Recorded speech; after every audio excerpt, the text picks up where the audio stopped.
Boa tarde, pessoal. Eu queria saber se vocês estão conseguindo me ouvir.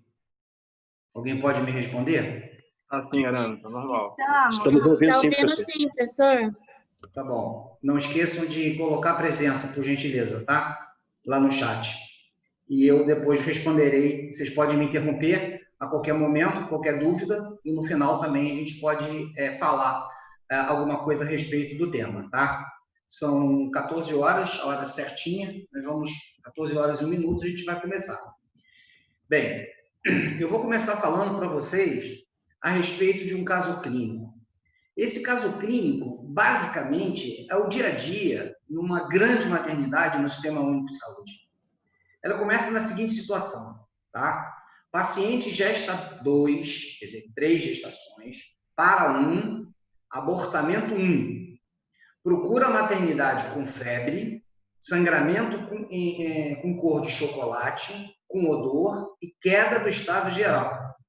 Relata que estava com 12 semanas de gestação e procurou uma curiosa, tá?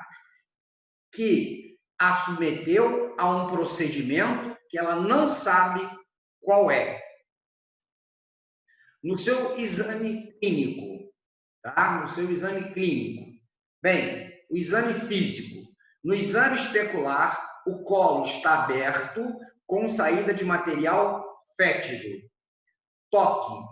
Útero aumentado de volume, doloroso a mobilização, colo aberto, temperatura 40 graus. Isso é o que basicamente a gente pega numa maternidade do Sistema Único de Saúde, principalmente uma maternidade onde você tem um grande número de pacientes, tá? Então, nossa aula hoje é a respeito desse caso, mas não só a respeito desse caso clínico, mas também de várias outras situações, que é o abortamento. Essa aula foi gentilmente cedida pelo professor Jorge de Rezende, tá? Que é um parceiro meu, a gente trabalha junto, então essa aula tem muito também de diapositivos dele, tá? Então, a nossa aula é sobre abortamento. Então, a gente começa a falar sobre abortamento, mas a gente tem que começar com uma definição, tá? Então, a Organização Mundial de Saúde e a FIGO, Federação Internacional de Ginecologia e Obstetrícia, ela decidiu que o abortamento, ela é, por definição, a expulsão ou extração do feto pesando menos de 500 gramas, que equivale a uma gestação menor do que 20 semanas. Por que foi essa definição? O que aconteceu, basicamente, foi o seguinte, né? Começou a considerar abortamento fetos com menos de 500 gramas, tá? Feto com menos de 500 gramas. E com isso, o que aconteceu? As federações, os países mais desenvolvidos, eles disseram o seguinte: olha só, existem fetos com menos de 500 gramas que conseguem sobreviver. Então, se eles conseguem sobreviver, tá? Não é aborto. Então, aí eles reviram isso e em 1978 foi fechado essa definição. Ou seja, você tem que ter duas situações. Tem que ter um feto com menos de 500 gramas e com menos de 20 semanas de gestação. A partir da 20ª semana de gestação para cima, já é considerado parto prematuro até a 37ª semana de gestação. Tá? Então, essa é a definição. Eu estava dando uma olhada, pesquisando na internet e em alguns trabalhos, observei que o menor feto no Rio de Janeiro, que conseguiu sobreviver, ele tinha 380 gramas, nasceu com 380 gramas, tá? E ele seria considerado um aborto, mas ele não é um aborto porque ele tinha uma idade estacional acima da 20ª semana, ele tinha 28ª semana de gestação, era um crescimento intrauterino restrito, tá? A incidência do aborto, ela é muito alta, tá? É muito alta. Então, ela é cerca de 75% dos óvulos fertilizados são abortados, tá? E mais da metade se interrompe antes da primeira falha menstrual. Então, o paciente aborta, não sabe que está abortando, tá? Porque o que é abortamento? É a extração ou expulsão. Então, o ovo vem, ele vai encostar no endométrio, mas o endométrio descama e aí você não faz o diagnóstico, tá? E o abortamento clínico, ou seja, você faz o diagnóstico de gravidez e a paciente perde a gestação, ela ocorre mais ou menos em torno de 10% de todas as gravidezes. Então, a cada 100 mulheres que engravidam, abortam espontaneamente. A gente tem dois tipos de aborto: o aborto provocado, que é a extração do feto, e o aborto espontâneo, que é a expulsão do feto. Hoje nós falaremos apenas do aborto espontâneo, porque o aborto provocado já foi discutido com vocês na aula de bioética, tá? Os abortos provocados na aula de bioética já foi discutido, mas a gente pode dizer que na nossa legislação apenas 3 tipos de aborto provocados podem ser realizados: quando há paciente vítima de estupro, quando o paciente tem risco de morte, tá? E os fetos anencéfalos, que foi há pouco tempo que foi liberado.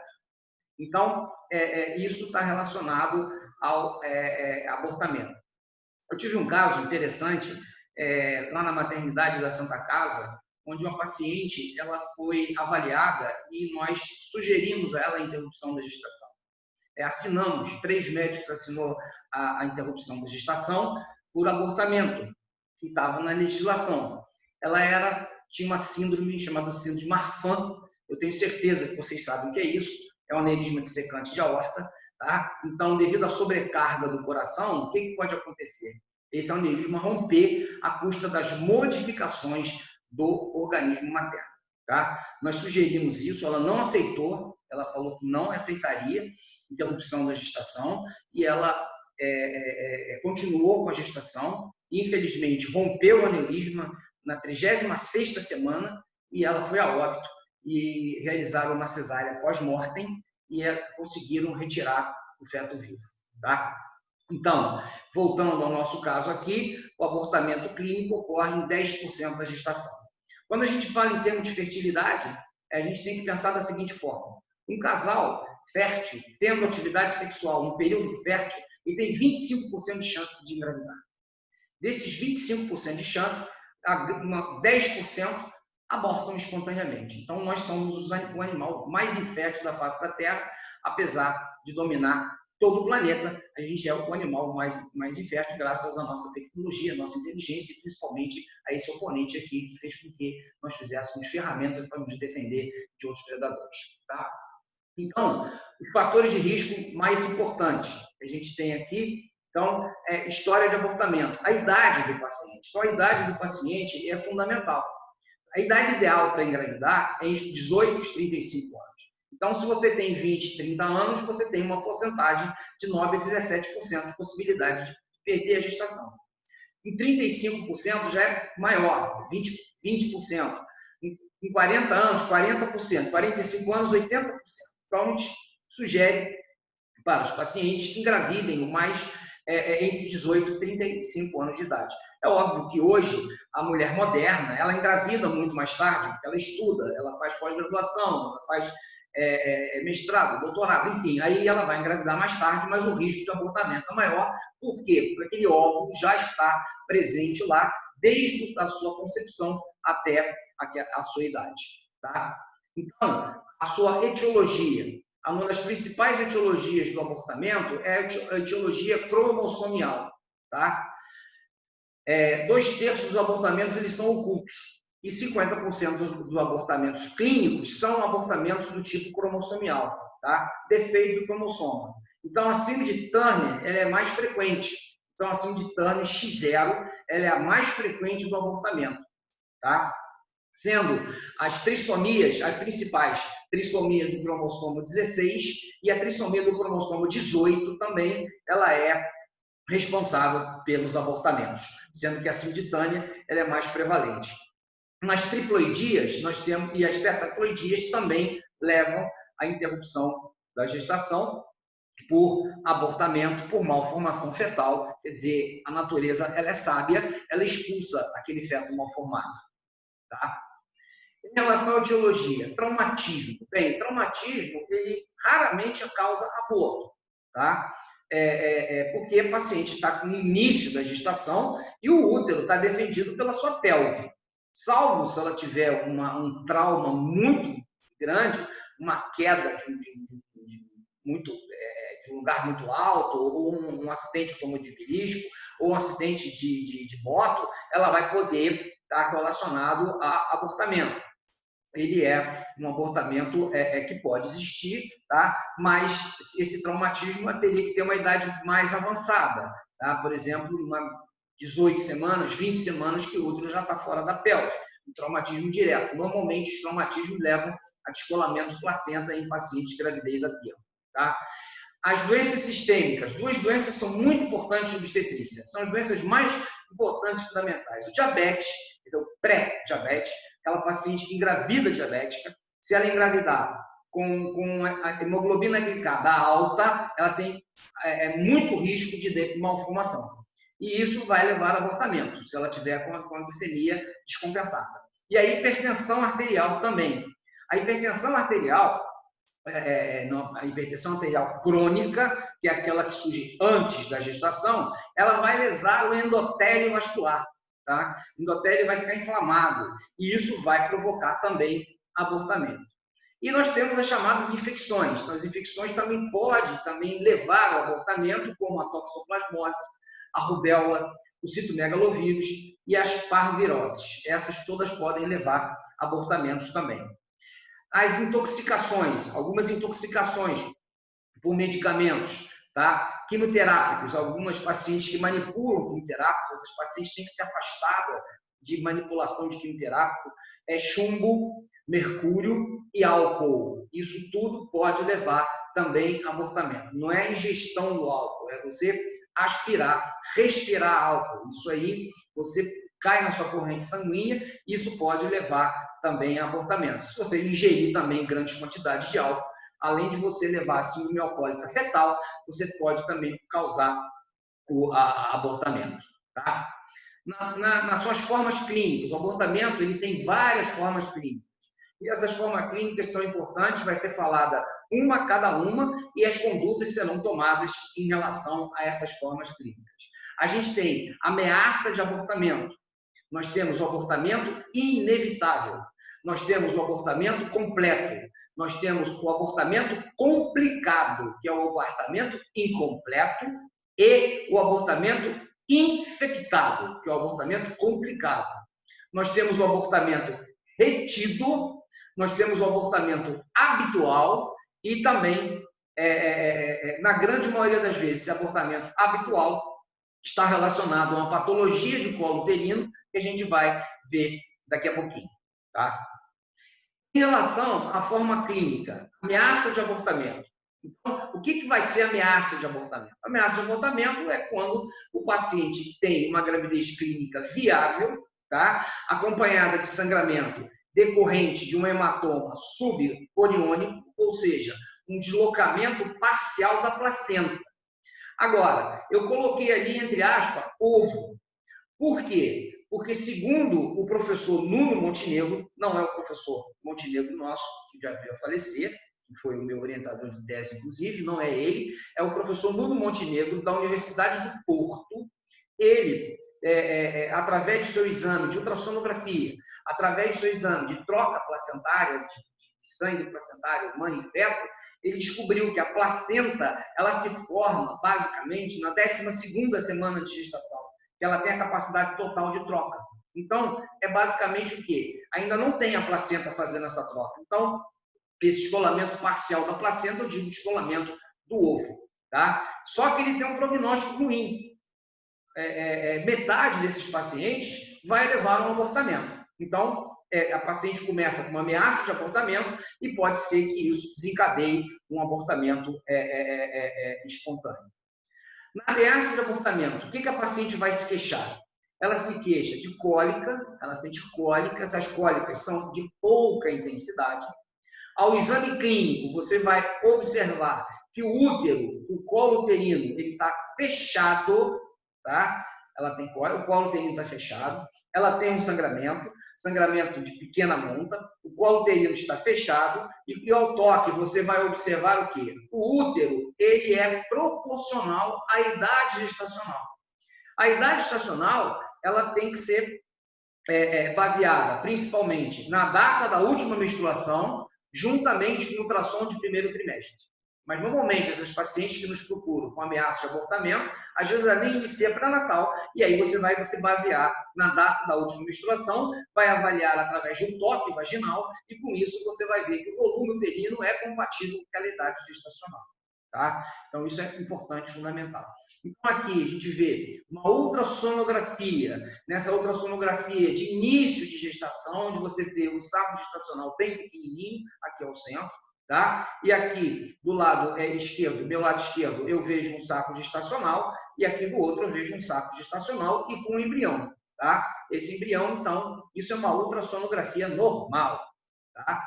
Então, aqui é uma ultrassonografia, onde você vai observar um feto. Isso aqui é um esboço, né, de um ultrassom, onde você vai observar um feto normal. Hematoma subcoriônico. Então, o que é hematoma subcoriônico? Aqui à minha esquerda, onde a seta está indicando. E esse hematoma subcoriônico, ele vai desencadear liberação de sangue neste local e liberação de prostaglandina. Por isso que o paciente sente cólica. Se esse hematoma não aumentar, ela não vai abortar, que vai ocorrer em 50% dos casos. Então, você vai apenas observar através de exames de imagem, exame de ultrassonografia. E não adianta você ficar pedindo ultrassonografia diária, ultrassonografia semanal, porque isso aí demora 40 dias para colar. Você tem que explicar para ela o seguinte, olha só, isso aqui descolou, o feto está vivo, tá? Então, vamos observar. Repouso e observação é a melhor forma para o tratamento, conforme vou demonstrar para vocês. Então, qual seria o tratamento? O tratamento seria repouso relativo. Então, você vai fazer um repouso relativo dessa paciente. A paciente vai ficar em casa, tá? Deitada, utilizando antiespasmódicos e utilizando analgésicos, tá? Porque ela tem cólica, então você vai fazer antiespasmódico, vai bloquear essa prostaglandina, analgésico vai bloquear a prostaglandina, tá? Então a gente vai bloquear isso no paciente, tá? Então é importante repouso e é importante também o quê? A utilização dos analgésicos e proibir o coito. Por quê? Porque na hora da atividade sexual, tá? A paciente libera a prostaglandina. Tá? Libera a prostaglandina. E isso faz com que o útero contraia. Então, por isso que o coito está totalmente contraindicado e também o problema do pênis tocar no colo uterino e, com isso, estimular ainda mais a contratilidade uterina. Então, repouso, proibição do coito e antiespasmódico e analgésico. E esse hematoma subcoriônico, ele vai colar em 40 dias. Então, você avaliou, faz um ultrassom em uma semana, a gravidez está em seguida, vai fazer um ultrassom só depois de 30 dias. E tem que explicar para o paciente que não adianta ficar fazendo ultrassom seriado, porque não vai colar, vai demorar a colar. Então, você vai ter ultrassom e vai toda hora ficar estressado. Não, tem que ficar e explicar para esse paciente que ela tem uma possibilidade, tá? Possibilidade sim de 50% disso desencadear um abortamento, né? O abortamento inevitável. Normalmente, o abortamento inevitável, ele vai começar com história de ameaça de abortamento. A paciente começa com uma história de ameaça de abortamento. Ou seja, um sangramento pequeno, tá? Que vai tendo cólica, pouca cólica, e isso aí vai aumentando. Aumentando o quê? A hemorragia, vai ter um sangramento, porque abortamento é uma hemorragia de primeiro trimestre da gravidez. Então, essa hemorragia vai ficando mais intensa e esse sangue é vermelho vivo. E ela começa a sentir o quê? Ela começa a sentir essa cólica muito mais forte do que uma ameaça de abortamento, tá? E aí, o que vai acontecer? No momento do exame físico, você vai observar que o colo está curto, ele vai apagar e ele vai dilatado. Então, ou seja, não tem mais como evitar. Ela está expulsando esse feto. E você vai observar as membranas saindo ali pelo colo uterino. Então, isso é um abortamento inevitável. Não tem como você segurar esse abortamento. Então, provavelmente, ela está correlacionada a algum daqueles fatores que eu falei, ou é um fator genético, que a grande maioria, de 50% dos casos, é fator genético, então está sendo expulso esse conceito. Tá? Nesses abortamentos inevitáveis, a gente pode dividir também nos abortamentos completos e nos abortamentos incompletos. Então, o abortamento completo, ele é comum até 8 semanas. Aí, o que vai acontecer? Vai acontecer que essa paciente vai expulsar esse feto, tá? Ela expulsa o feto, vai cessar as cólicas e reduzem o sangramento. O sangramento vai parar. E quando você vai fazer uma avaliação desse paciente, o TOC, você vê o útero discretamente aumentado de volume, o colo fechado. E aí você solicita um exame de ultrassonografia e observa-se o quê? Observa que a espessura do endométrio é menor do que 30 milímetros. Isso significa o quê? Significa que essa paciente expulsou totalmente o concepto e as suas membranas e a sua placentinha, tá? Então, ele vai liberar tudo.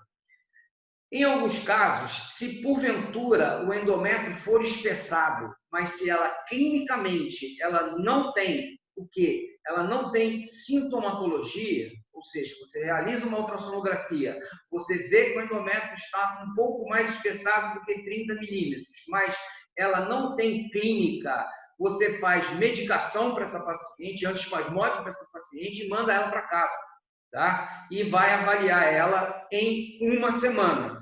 Se porventura ela sangrar, você solicita que esse paciente retorne para a unidade hospitalar. Então, se ela tiver sintomática, você não vai fazer, vai aguardar expulsar esse resto de casa através de uso de medicamentos. O medicamento utilizado é metilmergonovina, que é o Metergin, tá? Que ela vai tomar de 8 em 8 horas e vai eliminando gradativamente esses restos. Se porventura ela tiver com o endométrio espessado e ela tiver assintomática. Tá? Então, aqui uma imagem interessante, onde houve a expulsão total do ovo e lá o endométrio é menor do que 30 milímetros. Então, isso aqui é uma imagem de um abortamento. Então, essa imagem é uma imagem de um abortamento, onde a gente observa ali o hematoma subcoriônico. Tá? Então, você vai avaliar esse paciente. Aqui, na minha direita, eu tenho uma ultrassonografia pélvica. Por que eu sei que é ultrassonografia pélvica? Porque a bexiga dela está cheia. E o útero, ele está ali, um útero fino. E aí, onde você está olhando o endométrio está um pouquinho espessado, mas essa paciente não tem clínica. Aqui, à minha esquerda, uma ultrassonografia por via vaginal. Em ginecologia e obstetrícia, hoje, basicamente, é ultrassonografia por via vaginal. Tá? Ultrassom vaginal e obstetrícia no primeiro trimestre, tá? E em ginecologia é sempre ultrassom vaginal. Ultrassonografia pélvica só se realiza em pacientes que não têm atividade sexual. Tá? Então, ali você está vendo um útero, ele está vazio, tá? Esse útero vazio, um endométrio pequeno, e não há necessidade nenhuma de submeter o paciente a esvaziamento. Porém, existem alguns serviços que, mesmo você vendo um ultrassom normal, mesmo você tendo um endométrio pequeno, mas que ela expulsou, alguns serviços, não todos, realizam um procedimento que é a raspagem do útero, que é uma curetagem uterina. Isso vai depender de cada situação e de cada serviço, a gente não pode intervir em relação a isso, mas essa seria a melhor conduta. Se o endométrio não estiver espessado, manda embora para casa com medicamento. Tá? O abortamento incompleto. O que vem a ser o abortamento incompleto? Ele é mais comum a partir da 8ª semana de gestação. É um sangramento incessante, intermitente e às vezes intenso. Pode acompanhado de cólica. Vai haver uma expulsão, ela vai mencionar que é uma expulsão de uma massa carnosa não identificada. Ela não consegue identificar porque vem com coágulo. Tá? Ao toque, o que você vai observar? O útero ele vai estar amolecido, ele é menor do que a idade gestacional do que esperado, tá? Então, ele vai estar menor do que a idade gestacional esperada. O colo vai estar aberto, tá? O colo vai estar aberto e a ultrassonografia vai observar o quê? Vai nos observar que existe resto lá dentro no exame complementar da ultrassonografia. Então, isso aqui é uma imagem dada do livro do professor Rezende, onde você observa que o feto foi expulso, mas existe ainda restos dentro da cavidade uterina. Tá? Então, aqui na minha esquerda, nós estamos observando que um endométrio extremamente espessado, maior do que 30 milímetros, com colo aberto. Portanto, essa paciente tem o quê? Tem sintoma, ela tem clínica de abortamento incompleto, e aí sim ela vai ser submetida à curetagem uterina, porque ela está sangrando, o colo está aberto, o endométrio está espessado. Aqui na minha direita, a gente vê que existe ainda restos, né? Restos do ovo, restos placentários. Então, a gente vai submeter esse paciente também ao esvaziamento uterino, à curetagem uterina. Em alguns serviços fazem vacoaspiração, em outros serviços fazem a aspiração manual, que é a MIU, né? E como vocês podem observar essa imagem aqui, eu acho que é interessante vocês observar essa imagem aqui da minha direita, principalmente quando você olha essa imagem, você vai lembrar da aula do professor Braga. Ué, isso não é mola, professor? É muito parecido. Então, por isso que todo o material, conforme ele disse, todo o material que eu vou falar para vocês, todo o material retirado de paciente deve ir para exame histopatológico. Todo. Até uma verruguinha. Você tirou, vai para o histopatológico. É obrigatório fazer histopatologia em todo o material retirado. E principalmente aborto, porque esse aborto pode ser uma doença trofoblástica gestacional. Então, quando você olha essa ultrassonografia aqui na minha direita, você olha assim e vai ficar na dúvida, né? E essa dúvida pode gerar alguns tipos de situação, alguns tipos de conflito. Por exemplo, eu tive um paciente que me procurou há muito tempo atrás, ela me procurou, eu estava trabalhando numa clínica privada, tá? Então, era uma grande clínica privada, onde eu era responsável por toda a obstetrícia, mas também fazia ambulatório. Então, ela me procurou no ambulatório, me mostrou um exame de ultrassonografia. Nesse exame de ultrassonografia, detectei um saco gestacional e um feto sem batimento, tá? Então, um saco gestacional, um feto sem batimento. Cheguei para ela e falei o seguinte, olha só, aqui é particular, não sei, você vai lá na administração e ver como é que é a forma de pagamento. Ela voltou e falou assim, olha, aqui não dá para mim fazer, eu vou fazer em outro local. Eu falei, tá bom.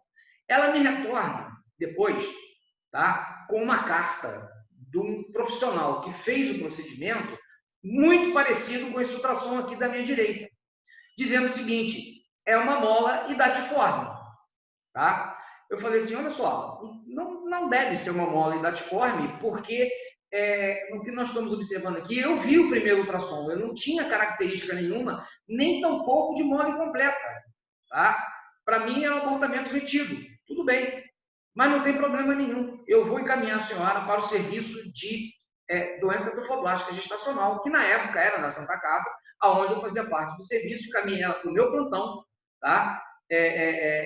Solicitamos toda aquela propedêutica de mola idatiforme, beta-HCG, raio-x de tórax, eu submeti na curetagem, mandei para o histopatológico, o beta-HCG estava basicamente zerado, e no histopatológico veio realmente confirmando aquilo que eu achava, tá? Que era um abortamento. Tá? Então, no caso, tem que tomar muito cuidado, aonde o ultrassonografista ele não tem direito de dizer, dar resultado histopatológico, ele tem só direito de descrever a imagem.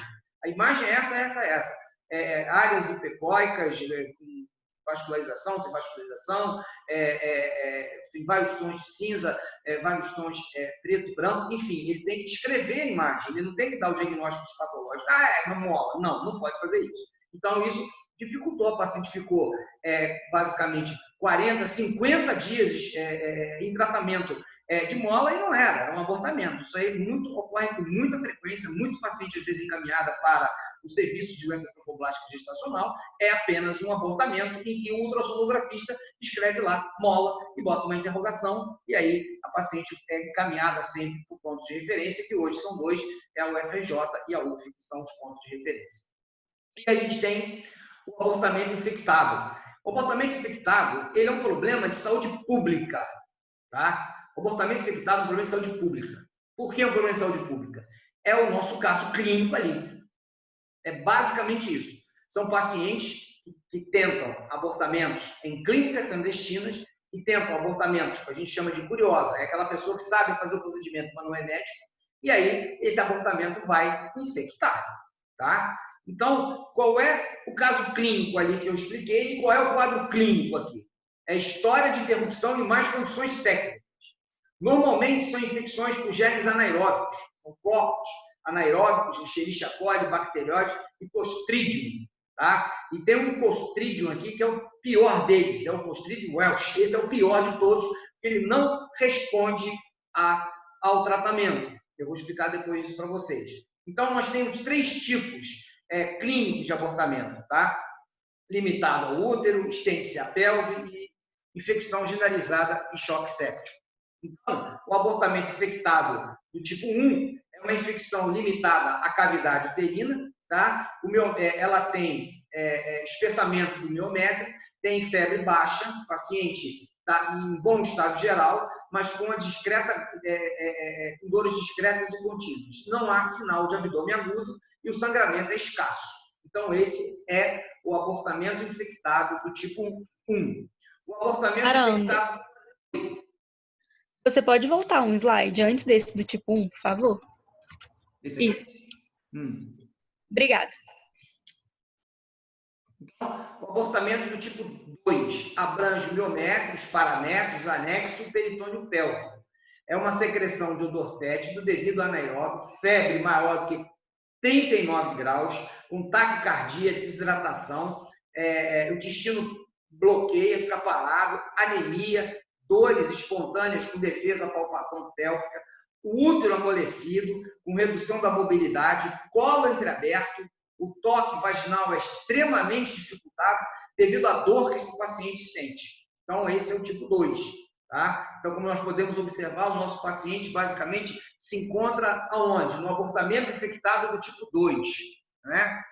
E o abortamento do tipo 3, a infecção generalizada, septicemia. Presença de peritonite, choque séptico, febre elevada, hipotensão arterial, vômito, hidratação, anemia, abdômen distendido, abscessos abdominais e pélvicos. Tá? Então, por que eu digo que é um problema de saúde pública? Porque o paciente que faz um procedimento de interrupção da gravidez fora da lei, o que vai acontecer? Ela começa a ter problema de restos ovulares. Esses restos ovulares, eles vão infectar. E ela não vai procurar maternidade. Por quê? Porque ela fez algo clandestino. E ela vai fazer o quê? Ela vai pura e simplesmente ficar em casa esperando para ver se ela melhora. E ela só vai procurar maternidade quando já está no tipo 2 e muitas das vezes no tipo 3. E aí é muito complicado. Então, você tem um aumento de mortalidade materna à custa de abortamento infectado. Isso é um absurdo acontecer. Tá? Ela acha que se ela for ao hospital, ela vai ser julgada pelo médico. Médico não julga ninguém. Se você escreve alguma coisa no prontuário, o prontuário é do paciente. O paciente é o dono do prontuário. Você tem que dizer, obviamente, que ela fez o quê? Um abortamento clandestino, tá? Que ela submeteu a uma curetagem uterina, que ela colocou uma sonda. Já vi paciente colocar talo de mamona, já vi paciente colocar agulha de crochê, agulha de tricô, já vi paciente jogar só da cáustica dentro do útero, já vi muita coisa na minha vida, um tipo de abortamentos clandestinos. E essa paciente não procura, mas o médico não é juiz, você não é juiz, você é médico. Mesmo que a paciente, mesmo que você seja religioso, você tem que atender esse paciente com carinho, porque se ela fez aquilo é porque ela estava com um problema muito sério na vida dela. E você não é juiz. E simplesmente você vai ter que atender o paciente. Então, você tem que tentar salvar a vida do paciente da melhor forma possível. Tá? E quando você vai realizar um exame de ultrassonografia, você vai ter restos ovulares e ou coleções turbulentas no fundo de saco, que você pode funcionar, ou muitas das vezes esse paciente será submetido a uma laparotomia. Pra vocês terem uma ideia, eu estava na Santa Casa, teve um caso clínico que me deixou extremamente assombrado, tá? Porque eu estava na Santa Casa e aí eu fui sair para ir para outra enfermaria, para a enfermaria de ginecologia, porque tinha me chamado lá para alguma coisa, não lembro muito bem. Quando eu olhei assim, eu vi um rastro de sangue. Eu saí do quarto e vi um rastro de sangue, falei, que troço estranho. Aí eu falei, poxa, aí comecei a pensar, pode ser um descolamento de placenta. Aí comecei a pensar clinicamente, descolamento de placenta prévia, uma ruptura de vasa prévia, ruptura de seio marginal, pode ser uma mola, pode ser um abortamento, pode ser uma prensa ectópica. E fui falando. Quando eu cheguei lá, a paciente estava na sala e o interno estava examinando. Eu conversei com ela, quando eu perguntei o nome dela, ela começou a chorar. Tá? Aí eu falei, o que aconteceu, senhora? Eu falei assim, não, eu fiz uma curetagem com uma pessoa clandestinamente, porque eu não tinha dinheiro, e comecei a ter sangramento. O paciente estava pálida, não estava infectado, tá? Mas quando eu passei o espéculo, o sangramento era tamanho que ela estava, e ela ia chocar. Eu peguei para ela e falei assim, olha só, não tenho outra solução a não ser esterectomizar você, tá? Mandei o paciente para a sala, fizemos transfusão de sangue, eu fiz esterectomia na paciente. E no histopatológico disse o seguinte, na hora da curetagem uterina, ele raspou tanto o endométrio, e ele foi até o miométrio, raspando, e o útero perdeu a capacidade de contrair. E ela sangrou, começou a sangrar, ainda bem que ela chegou a tempo. Eu submeti uma esterectomia e salvei a paciente, né? Não dá para salvar o útero dessa paciente. Então, isso são situações de dia a dia de maternidade, que a gente tem com muita frequência. Outro dia, infelizmente, chegou uma paciente de 17 anos de idade, tinha provocado um aborto, já chegou no estadiamento 3, morreu. E cai na estatística de morte materna, tá? Porque é gravidez. Se é gravidez, é morte materna. Tá? Então, infelizmente, cai na estatística de morte materna. Então, está se morrendo muita paciente em relação aos abortamentos infectados. Tá? E qual seria o tratamento para esse paciente do abortamento infectado? Tratamento é internação hospitalar, monitorização dos sinais vitais, hemocultura e cultura de material do canal cervical, hemograma, grupo sanguíneo e fator RH, TGO e TGP, ureia, creatinina, ácido úrico, coagulogramas, plaquetas, correção da volemia desse paciente, ou transfusão de sangue, ou cristalóides, tá? Hidratação, avaliação do estado hemodinâmico, profilaxia antitetânica, porque essa paciente pode ser submetida com material e a gente não sabe se houve esterilização ou não, perfusão de ocitocina maciça, antibiótico terapia. Qual a antibiótico terapia desse paciente? Antibiótico terapia são para pegar germes gram-positivos e gram-negativos e germes anaeróbicos. Então, você vai usar gentamicina, tá? Gentamicina, que é uma aminonucleosídeo, você vai usar gentamicina e clindamicina. Gentamicina, a gente usa 250 miligramas intravenoso, dose única, e gentamicina, 900 miligramas intravenoso de 8 em 8 horas. Esse é o tratamento para o paciente com abortamento infectado. Não tem essa situação de esperar, não, o processo tem que ser esfriado. Não. Chegou o paciente, equilibrou o paciente hemodinamicamente, esvaziamento uterino. Por quê? Porque é ali que é o foco. E temos que tomar muito cuidado com o esvaziamento uterino, porque esse útero está extremamente amolecido e o risco de perfuração é grande. E por isso também o procedimento anterior pode ter sido perfurado também. Por isso que você tem que escrever no prontuário médico que essa paciente submeteu a uma curetagem fora daquele serviço. Por quê? Se porventura você vai realizar o esvaziamento uterino, e nesse esvaziamento uterino você observa que o útero está perfurado, tá? Não foi você que fez essa perfuração, foi outra pessoa. Então, você tem que escrever isso. Então, antibiótico terapia pesada, você aguarda 2, 3 horas, 4 horas, no máximo, esse paciente tem que estar já com o útero esvaziado. Tá? Aqui tem vários esquemas, a gente usa normalmente a clindamicina com a gentamicina, que é o mais utilizado. Você também pode utilizar o esquema com psilina e psilina cristalina, tá? Mas preferencialmente é clinda e genta. A gente fala clinda e genta, gentamicina e clindamicina de 7 a 10 dias. Então, isso é extremamente importante, o mais rápido possível para a gente poder coibir essa infecção. Tá? E a sugestão é a aspiração. Então, a aspiração pode ser tanto aspiração elétrica como aspiração manual. Se você for fazer curetagem, muito cuidado, tá? Ocitocina no paciente, útero contraído, vai com calma, tira devagar, porque curetagem uterina não é um procedimento rápido, não.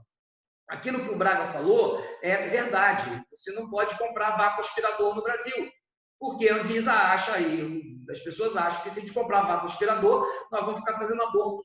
tá? E muitas das vezes a vacoaspiração ela é importante, fundamental. Para esses casos, para doença trofoblástica gestacional também. Fiz muito vacoaspiração na minha vida, tá? Então, por doença trofoblástica gestacional e por abortamento infectado, a gente tinha um vacoaspirador na maternidade, 23ª enfermaria. Então, eu fiz muito vacoaspiração em mola e fiz vacoaspiração nesses pacientes que estão com problemas de abortamento infectado. Os outros abortamentos por etagem uterina resolvem sem problema nenhum, tá? Então, a gente pergunta a vocês, caso o caso clínico não melhore com antibióticos de vazamento uterino, qual seria a conduta, né? Então, aquilo que eu vou retornar aqui, qual seria a conduta? Aí sim, você vai entrar com ampicilina, mas não 500, você vai entrar com ampicilina 1 grama de 6 em 6 horas ou até 1 grama de 4 em 4 horas. E você vai aguardar 24, 48 horas para ver se o paciente responde. Se for Clostridium Welch, ele não vai responder a esse tratamento. E aí, o que você vai ter que fazer? Você vai ter que retirar o útero do paciente, tá? Então, se o paciente não responde à antibiótico terapia e não responde à conduta, ela continua com febre, continua com queda de estágio geral, você pode acrescentar a ampicilina. 1 grama de 4, até de 1 grama de 4 em 4 horas, 1 grama de 6 em 6 horas, e observa esse paciente se ele tiver melhora. Se ele não tiver melhora, é um Clostridium. Então, não tem como você resolver o problema. Você vai ter que abrir o paciente e vai ter que tirar o útero fora, porque o foco de infecção está ali. E, de repente, você pode estar diante já de abscessos intracavitários, né? Então, este é o procedimento mais adequado para o nosso caso clínico, já que a gente está falando de abortamento infectado. Bom, abortamento retido. Então, abortamento retido é aquele feto que morre dentro da cavidade uterina. A primeira coisa importante é a regressão das modificações gravídicas no organismo materno. Quando eu dei aula para vocês falando das modificações do organismo materno, eu devo ter mencionado uma frase muito interessante. Quando o paciente diz que não está se sentindo bem, que está vomitando, que ele está com tonteira, está desmaiando, eu digo, ótimo, a sua gravidez está indo muito bem. Agora, quando o paciente chega para você não está sentindo absolutamente nada, eu fico preocupado. Por quê? Porque ele pode estar diante de um abortamento retido. Paciente grávida tem que ter queixa. Paciente grávida é poliqueixosa, tá? Principalmente no início da gravidez. Ela tem excesso de salivação, ela vomita, ela se sente mal, ela fica tonta, ela desmaia, enfim. Isso aí é as modificações do organismo materno. Ela é taquicárdica, enfim, você já sabe isso, que eu já dei essa aula para vocês. Tá? Então, se esse aborto ficar retido muito tempo, de 3 a 4 semanas, é por isso que o pré-natal tem que ser mensal. Tá? Se ele ficar mais de 4 semanas, o que pode acontecer? Você pode ter um distúrbio de hemocoagulação, a coagulação intravascular disseminada. Esse material começa a cair dentro da corrente sanguínea e dispara a cascata de coagulação. E isso vai levar à coagulação intravascular disseminada, os abortamentos retidos. Por isso que o pré-natal ele não pode ser tão longo, ele tem que ser de 4 em 4 semanas. Tá? Quando você realiza uma ultrassonografia e você observa que tem um embrião sem atividade cardíaca, com o comprimento cabeça nádica maior ou igual a 7 milímetros, esse feto, e não tiver batimento cardíaco, esse feto morreu. Tá? Ou, se você vê um saco gestacional maior ou igual a 25 milímetros, sem embrião, não tem embrião, isso chama-se ovo embrionário. Também é abortamento retido. Tá? O diagnóstico ele deve ser feito em 2 exames espaçados de 14 dias. Obviamente, a gente não faz mais isso. A gente faz um exame bem mais simples. No máximo, 7 dias, você repete o exame.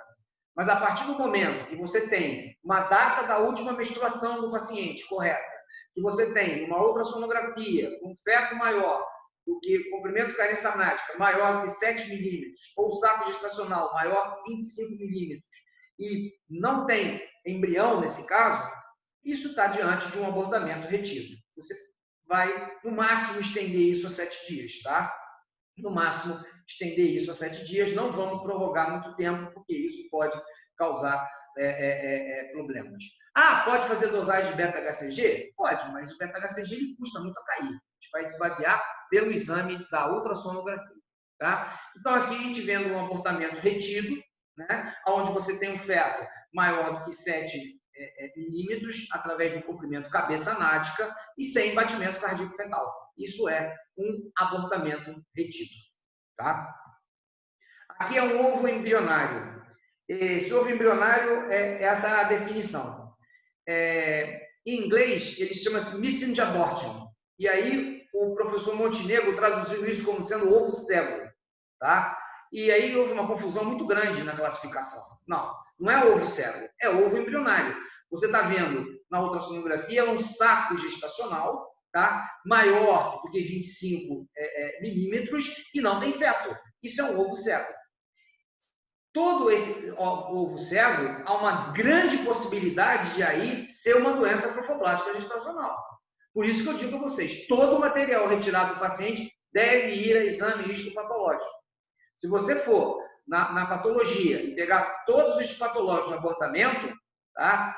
Você tem que pedir para o paciente retornar para ver o exame histopatológico do paciente, porque quando você trabalha com população de massa, você não vai lembrar quem você coletou. O paciente tem que voltar ao ambulatório para pegar o resultado. Você tem que precisar. Não, você tem que voltar em 40 dias para a gente poder ver seu exame histopatológico. Isso é fundamental. Não, é aborto, é aborto. Se for mola, aí a gente vai tomar uma outra atitude. Mas esse caso aqui é um ovo embrionado, mas isso pode ser uma doença trofoblástica gestacional, sim, e a gente tem que tomar muito cuidado com isso também. Tá? O abortamento retido, então o que a gente pode fazer? Uma aspiração uterina, podemos usar uma doxacilina profilática, 20 miligramas por via oral antes, sem precisar utilizar nenhum tipo de água, ela engole um comprimido, tá? Às vezes não há nem necessidade de fazer profilaxia, né? Não precisa, porque é um abortamento retido, ele está retido, ele não houve contato com o meio externo, normalmente a gente não faz. Ou se porventura o útero for muito grande, a gente tem que tomar muito cuidado com isso, que a partir da 8ª semana de gestação, esse embrião já é feto, tá? Portanto, já tem osso. Na 12ª tem osso, 13ª, 14ª, 15ª. Então, a gente tem que tomar muito cuidado. Muitas vezes você vai no livro e no livro está dizendo que até 14ª semana de gestação você pode fazer curetagem uterina. Eu não preconizo isso. Eu até interpelei o meu chefe na época, falei, professor, olha só, o livro do senhor Jorge Rezende, o pai, né, foi assistente dele, eu disse para ele, professor, 14ª semana fazer curetagem, professor, é muito arriscado, você vai ficar puxando osso, tá? Feto morto, né? Não sei o que, ele não conseguiu me convencer, né? Apesar de eu ser sempre fiel a ele, naquele dia ele não conseguiu me convencer, não. Mas se a paciente tem uma idade gestacional mais avançada, você pode usar o misoprostol, ou seja, o misoprostol ele vai fazer com que esse útero contraia, expulse esse consépito. E depois você vai fazer o procedimento de esvaziamento uterino. Tá? Então, 4 comprimidos, 800 microgramas vaginal, se necessário, repetir a dose. Ou se ela tiver no 3º trimestre, ou seja, com mais de 12 semanas de gestação, você pode utilizar 20 microgramas por via vaginal, tá? E pode repetir também esse procedimento até a expulsão do consépito. No momento que expulsa o consépito, você reavalia o paciente, se o colo estiver aberto, você esvazia através da aspiração ou através da curetagem uterina. Tá? Sempre lembrar que paciente RH negativa, não sensibilizada, a gente sempre tem que pedir grupo sanguíneo, fator RH e VDRL, todo paciente que interna para, e o HIV, todo paciente que interna para procedimento estético, tem que ter, tá? E aí você vai ver, a paciente é negativa. Quem é o pai? Não sei, não tem problema. Se a gente não sabe quem é o pai, se ela for negativa, a gente vai fazer a imunoglobulina anti-RH, tá? 300 microgramas intramuscular após a aspiração ou até após 72 horas do procedimento. Você pode realizar a imunoglobulina anti-RH a partir do momento em que você esvazia o útero ou depois, até 72 horas é válido isso. Tá? E chegamos no abortamento habitual. O que é abortamento habitual? O abortamento habitual, ele tinha algumas definições, e essas definições foram modificando gradativamente, até que em 2013 preconizaram que o abortamento habitual, por definição, é 2 ou mais perdas. Tá? Não pode haver intervalo com gestação. Abortou, engravidou, abortou. É habitual? Não, não é habitual. Ela tem que ser sequência. Abortou, abortou. É habitual. Tá? Então, essa paciente vai ter que ser pesquisada aqui. Tá? Antigamente eram 3, hoje são 2. Abortamento habitual, 2 perdas ou mais, perdas gestacionais subsequentes. Não pode haver gravidez no meio, não pode. Tem que ser 2 abortamentos, tá? Vai ser considerado habitual. A incidência do abortamento habitual, ele é de 1 a 5% dos abortamentos, tá? Sendo que os abortamentos esporádicos são 10% das gestações clinicamente reconhecidas. Então, ele chega a 1% a 5% desses 10%. Então, é o abortamento habitual. Então, quais são as causas desse abortamento habitual? São várias causas, essas causas são importantes, porque isso angustia muito o paciente. O abortamento habitual vai angustiar a pessoa. Ela engravida, fica feliz, tal, perde. Engravida, fica feliz, vai e perde. E aí, a paciente entra muitas das vezes em depressão.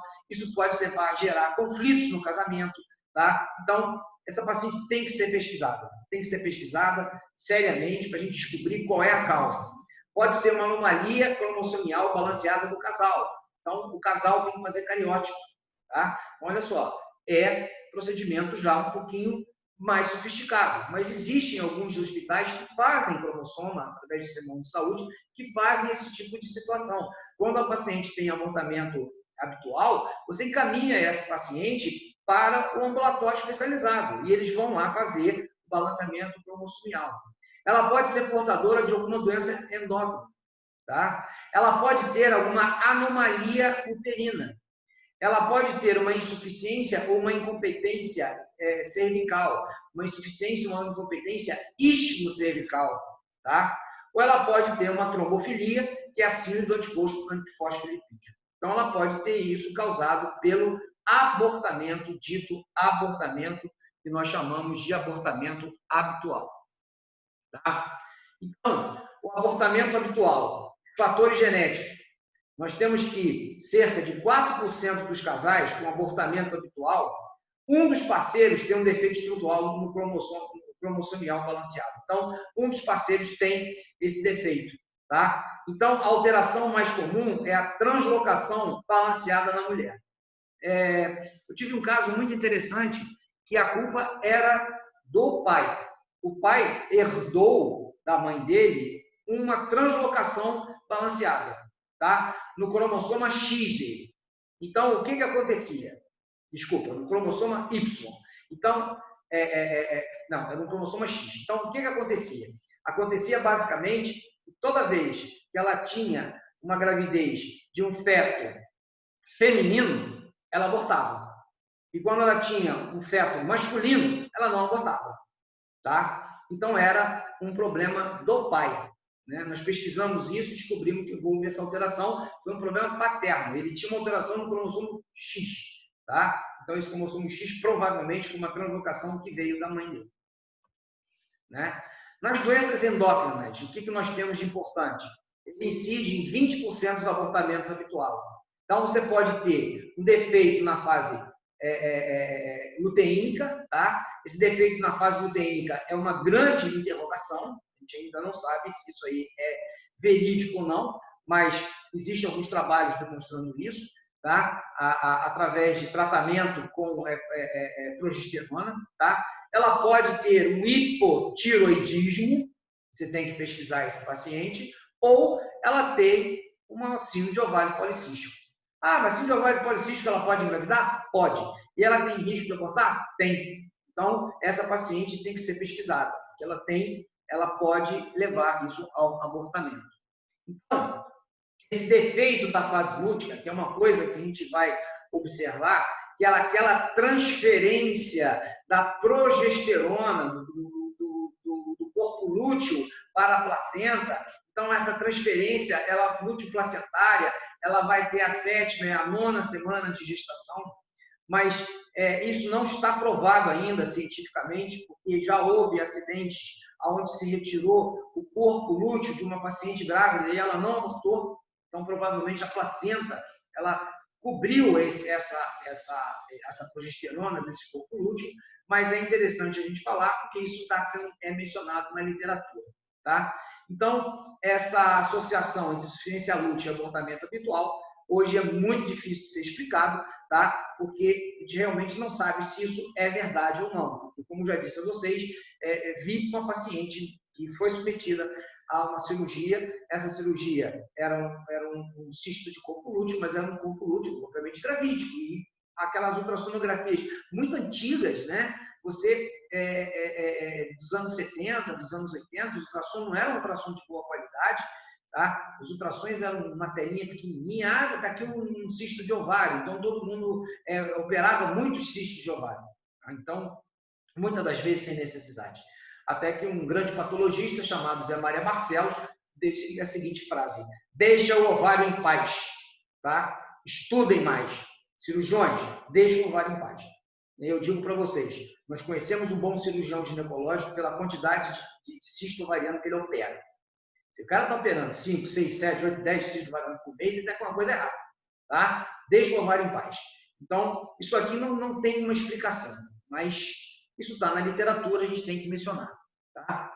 Então, esse tratamento, muitas das vezes, a gente pode fazer o tratamento, ele serve também para parto prematuro. O parto prematuro, ele funciona. Por incrível que pareça, a progesterona funciona. Então, o tratamento é a progesterona vaginal, 100 mg 2 vezes ao dia, de 2 a 3 dias após a ovulação, até que ocorra aquela transferência lúteo-placentária de 7 a 9 dias. Isso pode melhorar. Agora, temos que tomar cuidado, principalmente se a gente tiver um ovo anembrionado ou um feto que não tem batimento, o que vai acontecer? Você vai ficar dando progesterona, progesterona, progesterona. Essa progesterona faz com que, naquele local onde o ovo implantou, não haja contração. Então, não vai ter expulsão. Então, tem que tomar cuidado em relação a isso também. Mas a progesterona ainda é uma grande pergunta se ela funciona ou não funciona para esse defeito na fase lútea. A gente ainda não sabe explicar isso e está tentando ver se isso aí realmente tem algum efeito benéfico para o paciente. E a progesterona tem que ser progesterona natural, porque a progesterona sintética, ela vai, no seu metabolismo, ela vai virar testosterona, e ela pode virilizar a genitália feminina, então a gente tem que tomar muito cuidado com a utilização de progesterona sintética durante esse procedimento. Mas a progesterona funciona no parto prematuro, tá? Realmente ela funciona em alguns casos no parto prematuro, desde que não haja uma causa para esse parto prematuro, né? Então, o hipotiroidismo, doença autoimune, a tiroidite de Hashimoto, tá? Então, essa tiroidite de Hashimoto, você vai ter que fazer o diagnóstico através da tireoperoxidase, tá? Dosar a tireoperoxidase, o anti-TPO, tá? E o anti-TG, que é a tireoglobulina, né? Então, você vai tentar tratar esse paciente através do quê? Através do uso da levotiroxina. Você vai tratar esse paciente. Então, se ela tiver anticorpos positivos de TSH maior que 2,5 unidades por ml, você vai utilizar este tipo de tratamento. Tá? Síndrome do ovário policístico. Quem descobriu isso foi em 1935, Stein-Leventhal. Era chamada síndrome de Stein-Leventhal. Então, o que nós tínhamos, na época, eu cheguei a pegar essa época das cirurgias da síndrome de Stein-Leventhal. A paciente tinha síndrome do ovário policístico, você fazia ressecção em punho. Até que no momento começava a fazer o quê? A videolaparoscopia, onde você queimava todos aqueles óvulozinhos, né? Para diminuir o ovário, para ovular. E também através da contracepção hormonal. Obviamente, o paciente que tem a síndrome de Stein-Leventhal, o tratamento, a metimorfina com contracepção hormonal, a gente já viu isso na nossa disciplina de ginecologia. E os critérios de Rotterdam, tá? Então, quais são esses critérios de Rotterdam? 2 a 3 critérios. Então, você vai ter disfunção ovariana, que é a oligoovulação, tá? E o androgenismo. Esse androgenismo pode ser androgenismo, você vai observar através do quê? Da clínica, o hirsutismo, o acne, a alopécia, o bioquímico, através da dosagem de testosterona livre, né? E assim do ovário policístico, você pode realizar isso através da ultrassonografia. Nós temos embaixo aqui na nossa direita, né? Então, número de folículos maior do que 12 e entre 2 a 9 milímetros. E o volume ovariano ele vai estar aumentado, basicamente, em torno de 10 milímetros. Então, ele vai estar aumentado de volume e vai estar todo ele consiste. Então, você fecha o diagnóstico de ovário policístico e esse paciente tem risco de causar abortamento. Então, essa é a síndrome do ovário policístico, já visto basicamente pela gente na ginecologia, ovário policístico, acne, hirsutismo, ganho de peso, é a paciente pré-diabética, tá? E o tratamento é a metilmorfina, esse passamento de metilmorfina e também contracepção, para não diminuir isso, vai. Liberando para contracepção, o que pode acontecer? Ela pode engravidar. A partir do momento em que ela engravidar, tá? Suspender a metilmorfina e observar esse paciente. Tá? Então, o tratamento, metilmorfina, contracepção e perda de peso. Engravidou, não estiver fazendo contracepção hormonal. Engravidou, suspende imediatamente a metilmorfina e vamos avaliar esse paciente para um pré-natal com o risco dessa paciente ter um abortamento. Tá? Uma outra situação que a gente tem são as chamadas anomalias uterinas. Então, essas anomalias uterinas são malformações uterinas que podem causar o abortamento. O mioma uterino pode causar abortamento? Pode. Pode causar parto prematuro? Pode também. Mas as malformações uterinas, as anomalias uterinas, elas podem causar problemas. Tá? Então, nós temos o abortamento habitual do segundo trimestre. Normalmente, ele é abortamento habitual do segundo trimestre. Tá? Ocorre entre 10% a 15% das pacientes abortadas habitual. Todos os tipos, mas principalmente o útero septado, pela deficiência da vascularização do septo, ele é mais frequente. A ultrassonografia tridimensional ela é excelente para o diagnóstico, tá? E se você realizar uma ressecção histeroscópica, é um tratamento de escolha para o útero septado. Então, o útero septado ele é o pior prognóstico para o abortamento, principalmente quando é o abortamento habitual. Então, essas são as anomalias uterinas. Aqui nós temos o útero normal, nós temos o útero de Delfo. O útero de Delfo são dois úteros, dois colos uterinos, uma trompa de um lado e uma trompa do outro. O útero é unicorno, ele só tem um lado, tá? O útero bicorno, tá? O útero septado parcial, útero septado completo e o útero arqueado. Todos esses podem provocar o abortamento, sendo que o útero septado, tanto parcial quanto incompleto, pela vascularização, ele é mais frequente no abortamento habitual. Eu já vi pacientes com útero de Delfo grávida, tá? Inclusive o Caetano teve um caso que ele fotografou, eu tive um caso onde nós fizemos um TCC, inclusive foi publicado, a paciente engravidou com útero de Delfo, tá? Útero septado parcial ou completo é mais complicado e útero bicorno também é extremamente complicado. Então, na ultrassonografia tridimensional, que hoje é um fato, né? Não é só serve para ver rostinho de neném, e sim também para avaliar o útero.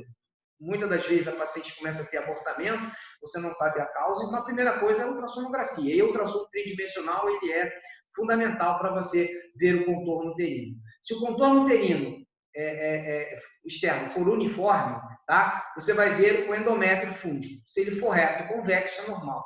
Se ele for côncavo ou obtuso, esse útero é arqueado. Se ele for côncavo agudo, é um útero septado. Se ela tiver uma incisura fúndica maior do que 1 centímetro, tá? Cornos uterinos afastados e delineados, tá? Se ela tiver colo único, é um útero bicorno. E se ela tiver 2 colos, ele é um útero de Delfo, tá? Então, isso aqui foi, inclusive, um livro que o professor Montenegro, em 2003, lançou para a sua tese de para disputa da cátedra da UERJ. Tá? Ele utilizou um livro, ele não fez uma tese, ele fez um livro sobre malformação uterina na gravidez. E aqui mostrando uma ultrassonografia, a gente vê um septo, um grande septo e ali um saco gestacional.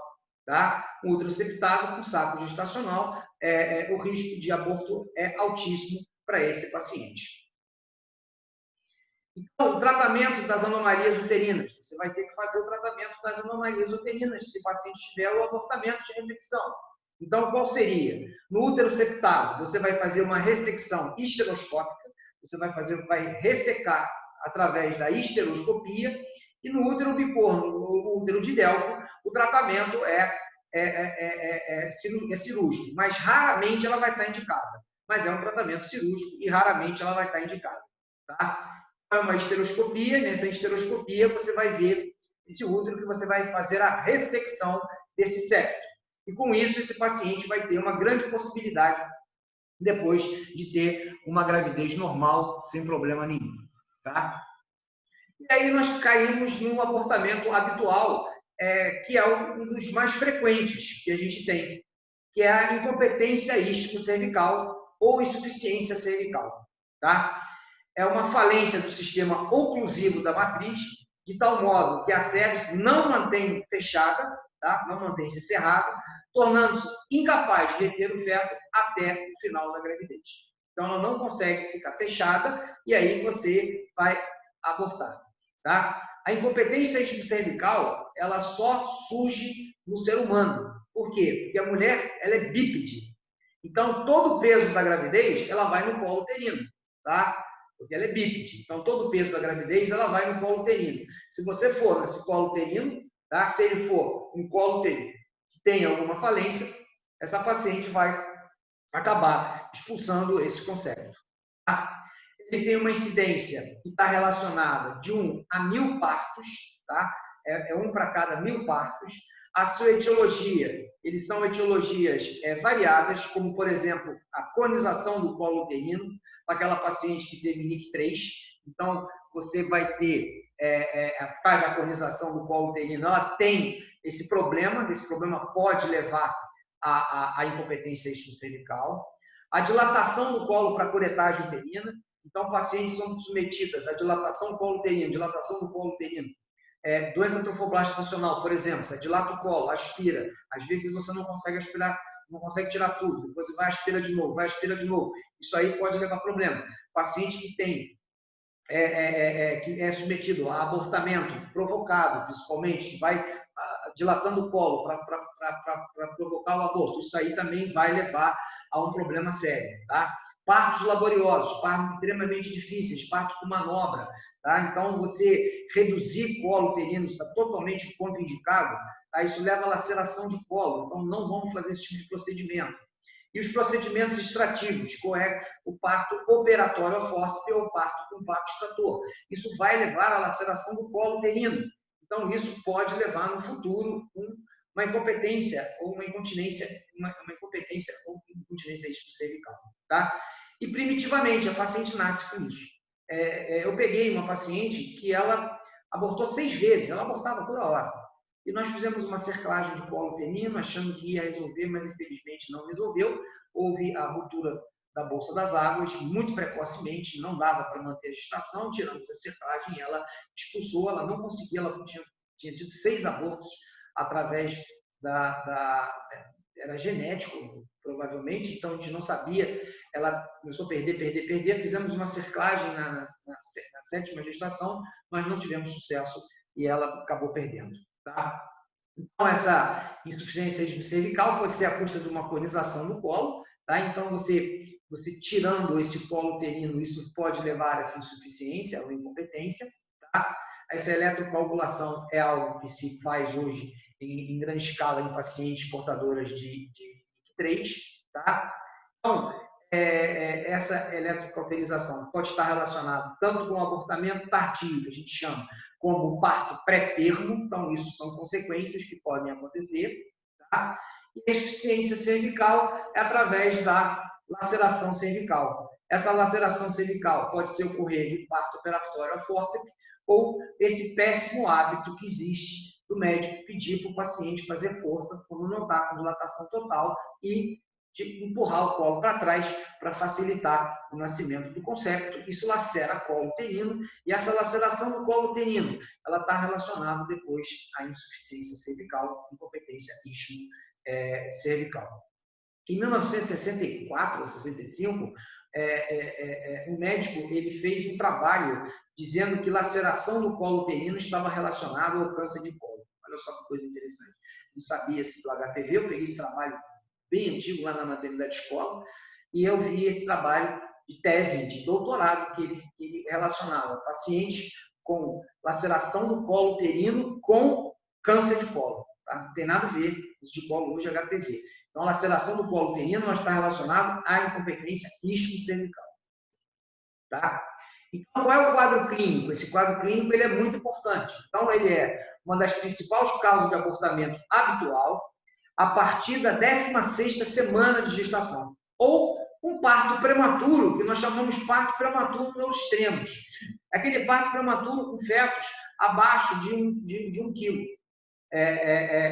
Que ocorre antes da 28ª semana de gestação. Normalmente, há uma ruptura abrupta das membranas, seguido de trabalho de parto realmente curto, indolor, tá? O paciente expulsa o concepto. E o concepto, ele nasce vivo e morfologicamente ele é absolutamente normal. Você não vê nenhum tipo de malformação. Às vezes ele nasce vivo, mas como não tem a capacidade de expandir o seu pulmão, porque ele tem menos de 20 semanas de gestação, ele não tem a capacidade de expandir o pulmão, e aí ele vai vindo a óbito. Se você fizer necropsia, você vai ver que não tem nenhum tipo de malformação nesse conceito. Tá? E aí, como é que a gente vai avaliar esse paciente? Eu acho que hoje, basicamente, é uma situação muito importante a avaliação da ultrassonografia no primeiro trimestre da gravidez. Nós estamos partindo hoje para a ultrassom de primeiro trimestre. O ultrassom de primeiro trimestre, ele é fundamental, tá? Então, ele vai avaliar o quê? Ele vai avaliar morfologicamente o feto e vai avaliar também o colo uterino. E você vai avaliar o comprimento do colo uterino. Ele está relacionado não só a abortamento, como também a parto prematuro, tá? Então, é fundamental hoje, na avaliação da ultrassonografia morfológica de primeiro trimestre, hoje os ultrassons cada dia mais sofisticados, tá? Onde você já consegue pegar anomalias fetais no início da gestação, né? É a grande cereja do bolo hoje, a ultrassonografia de primeiro trimestre. Você vendo que os ultrassonografistas hoje estão se capacitando muito no ultrassom de primeiro trimestre, principalmente na morfologia fetal, e aproveita e vê o colo uterino, tá? Eu peguei uma paciente no pré-natal aqui do nosso serviço, tá? Eu digo nosso porque eu trabalho lá também, eu estava fazendo pré-natal porque não estava tendo cirurgia nesse período do coronavírus, os internos não estavam lá, estava fazendo sozinho, e aí eu examinei o paciente, ela tinha feito ultrassom morfológico, primeiro trimestre, não sei o quê, e quando eu toquei, eu vi que o colo uterino não estava do jeito que deveria estar. Aí eu falei assim, vamos repetir a ultrassonografia para ver que faz a ultrassonografia do colo. Aí ela falou assim, não me pediram não. Eu falei, provavelmente vamos pedir para poder avaliar esse colo uterino para a gente ver se está apresentando alguma patologia. Então, eu solicitei uma ultrassonografia do colo uterino que não tinha sido solicitado, já que ela fez um ultrassom morfológico de primeiro trimestre, estava faltando.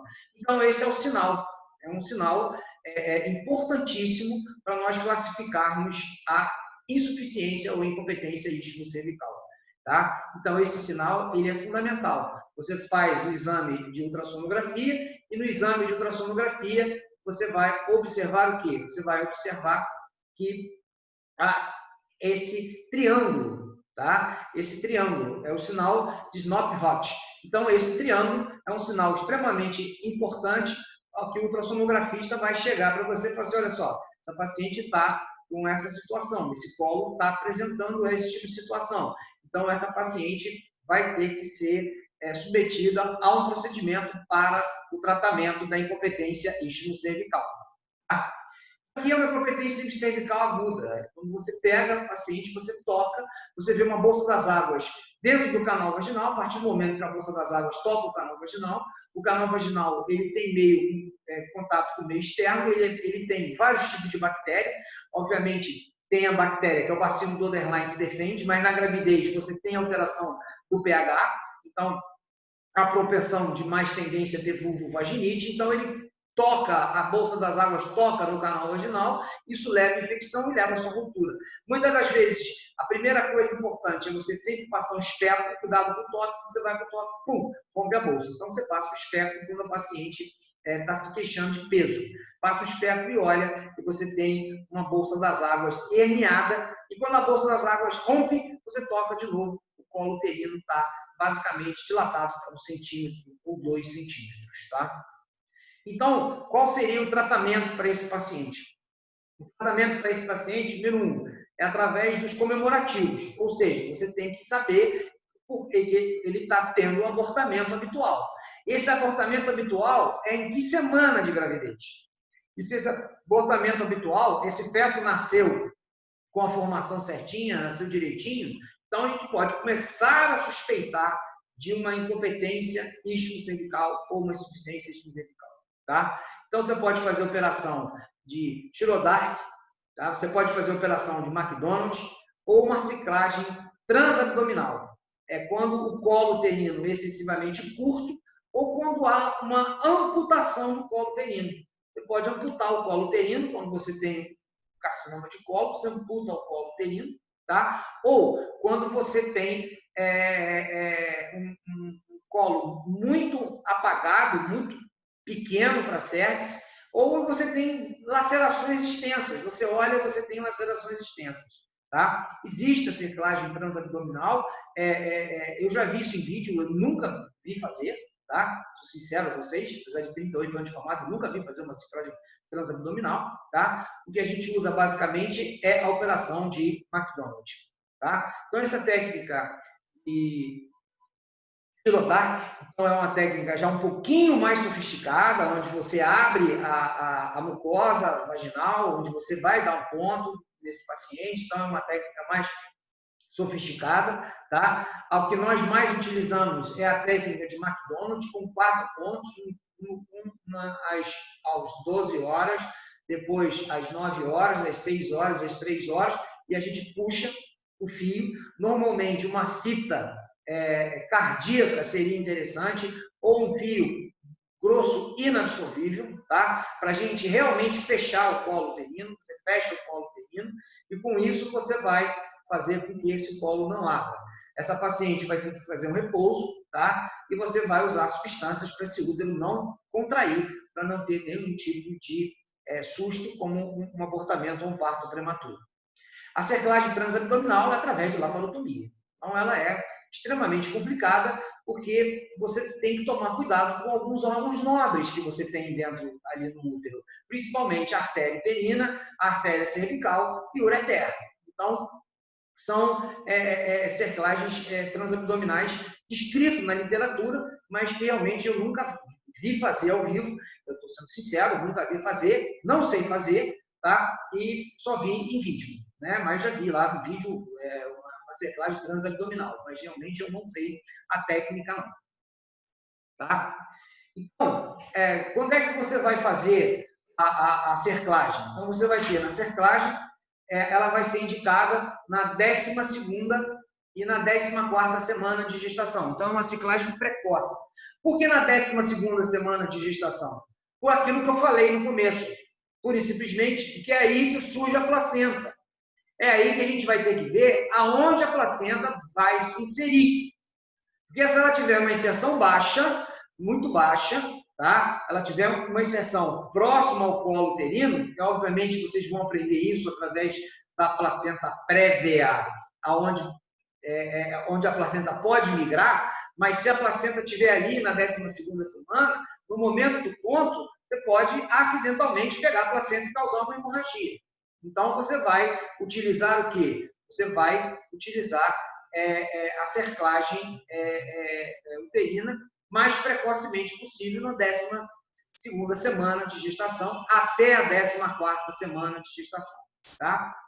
Se você fizer uma ultrassonografia, essa ultrassonografia apresentar um colo com o sinal de que há uma insuficiência cervical, você pode fazer na 16ª ou na 24ª semana de gestação. Se por acaso a cerclagem, você tem um paciente onde você examina e observa a bolsa das águas saindo, tá? Você faz uma cerclagem que chama cerclagem de emergência. Você coloca o paciente em Trendelenburg invertido, tá? Entra com antibiótico, tá? Esse útero você vai colocar a bolsa das águas para dentro e vai fazer a cirurgia de McDonald e aguardar. E ela pode ter infectado, tá? Faz uma cobertura antibiótica para esse paciente, tá? Então, isso é importante e fundamental. E a cerclagem transabdominal com 11 semanas de gestação, quando você tem uma história de falência de cerclagens transvaginal. Você fez várias cerclagens transvaginal, não deu certo. Então, aí sim você vai partir para uma cerclagem transabdominal. Isso é importante e fundamental para a gente. Tá?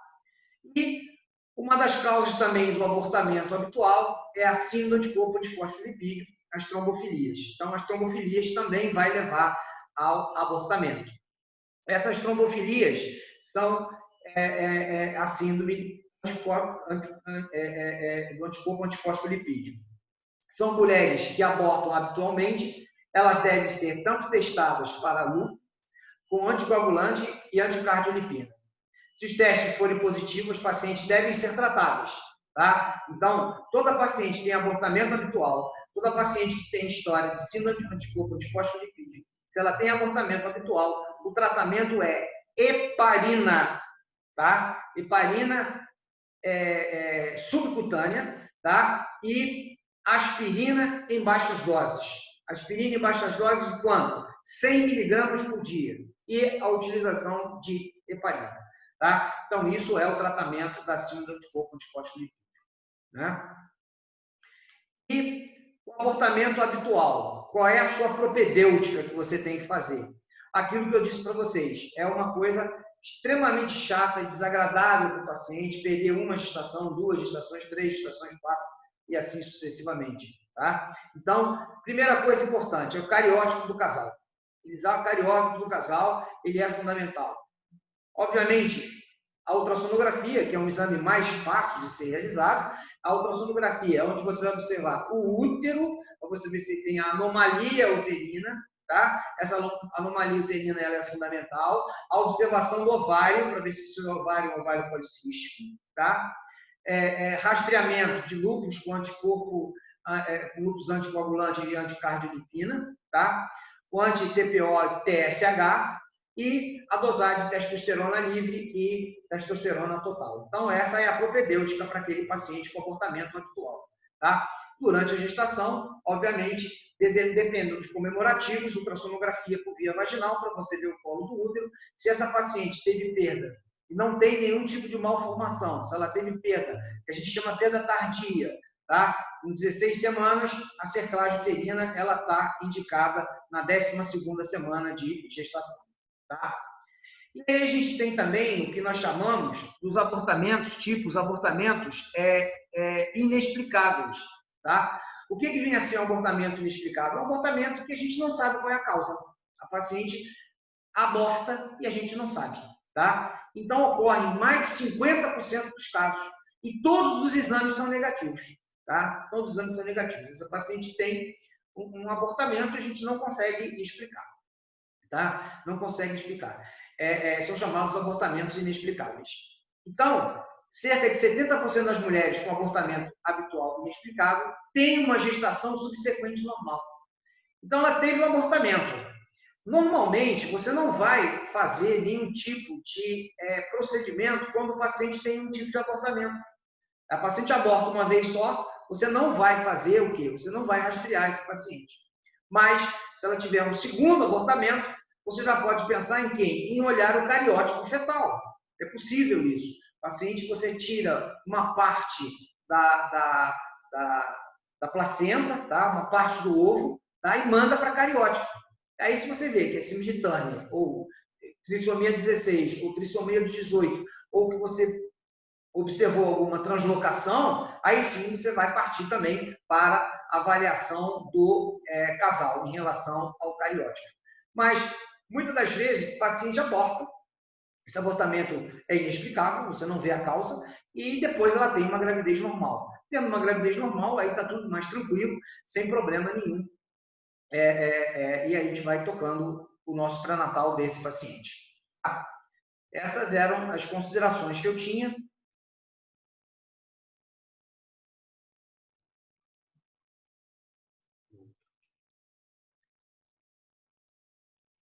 Alguém tem alguma dúvida, alguma pergunta?